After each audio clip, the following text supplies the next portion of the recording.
L'homme ne vivra pas de pain seulement, mais de toute parole qui sort de la bouche de Dieu. Voici votre moment de méditation quotidienne.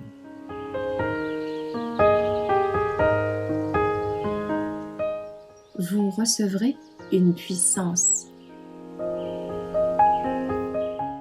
La gratitude, le 16 mars. En toutes circonstances, rendez grâce, car telle est à votre égard la volonté de Dieu en Christ Jésus. 1 Thessaloniciens 5, verset 18. Il arrive souvent que l'on se donne bien des soucis et des inquiétudes à propos de sujets sur lesquels on ne peut intervenir.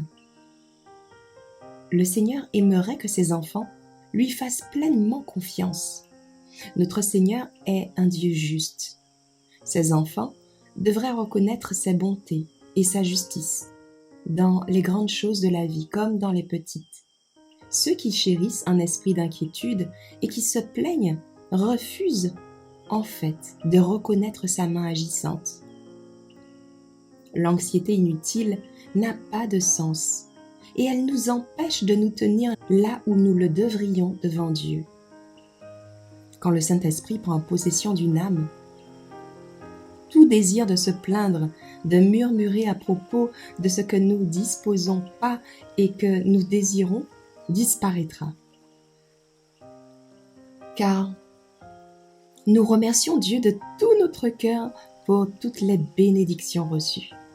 Nos ouvriers ont grandement besoin aujourd'hui d'être bien plus reconnaissants, car tant qu'ils n'adoptent pas cet état d'esprit, ils ne seront pas préparés pour le royaume des cieux.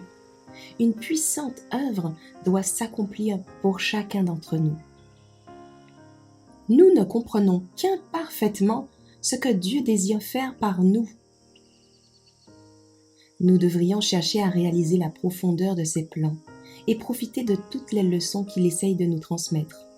Nous causons un grand tort à l'imagination de nos cœurs et de nos pensées quand nous agissons à notre manière contrairement à la loi de la bonté. C'est ici que beaucoup échouent.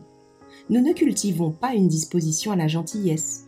Nous ne souhaiterions pas que tout soit facile. Mais la question qui compte pour chacun d'entre nous devrait être non pas comment agir à notre manière à l'encontre de celle des autres, mais comment acquérir la puissance de vivre pour le Christ chaque jour. Le Christ vint sur la terre et donna sa vie afin que nous recevions le salut éternel. Il désire entourer chacun de nous de l'atmosphère du ciel, afin que nous donnions au monde un exemple qui honorera la religion du Christ.